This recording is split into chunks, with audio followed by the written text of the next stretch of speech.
कहानी अनजाने में खोई हुई प्रेम कहानी की खोज। वो शाम मेरी ज़िंदगी की सबसे खूबसूरत शाम थी। मस्जिद के बाहर बारिश की हल्की हल्की बूंदें गिर रही थीं और मैं छतरी तलाशते हुए दौड़ रहा था। तभी अचानक एक आवाज़ ने मुझे रोक लिया। लो, ये ले जाओ। मैंने मुड़कर देखा तो सामने एक लड़की खड़ी थी जिसके हाथ में एक छोटी सी छतरी थी। उसकी आंखों में एक अजीब सी चमक थी, जैसे सितारे टिमटिमा रहे हों। उसका नाम था ज़ैनब। उस दिन के बाद से हमारी मुलाकातें बढ़ने लगीं। मस्जिद की सीढ़ियों पर बैठकर कुरान की आयतें पढ़ना, बारिश में भीगते हुए चाय की दुकान पर गर्मा गर्म चाय पीना और रात को चांद तले उसकी मीठी सी बातें सुनना, ये सब मेरी ज़िंदगी का हिस्सा बन गया। लेकिन प्यार इतना आसान नहीं होता। एक दिन अचानक ज़ैनब गायब हो गई।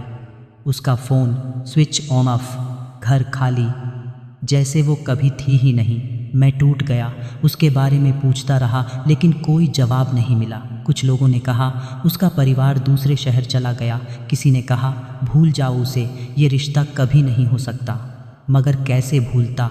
वो हर नमाज के बाद की दुआ, हर सुबह की पहली धूप, हर रात का आखिरी ख्वाब, सब उसी के नाम थे।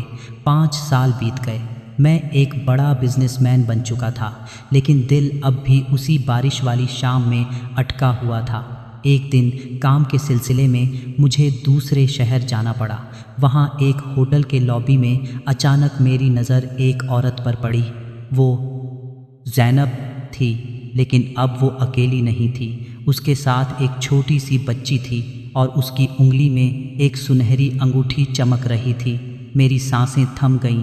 वो मुझे देखकर भी अनदेखा करने लगी, मगर मैं चुप नहीं रह सका। ज़ैनब, उसने धीरे से मुड़कर देखा और उसकी आंखों में वही पुरानी चमक थी, लेकिन अब उसमें एक दर्द भरा था। सलाम इमरान। हम दोनों चुप थे। शायद दोनों ही जानते थे कि अब कुछ नहीं हो सकता। उसने बताया कि उसके परिवार ने उसे मजबूरी में दूसरी शादी करवा दी और अब वो खुश है। मैंने सिर्फ इतना कहा, माफ़ करना, मैं तुम्हें रोक नहीं पाया।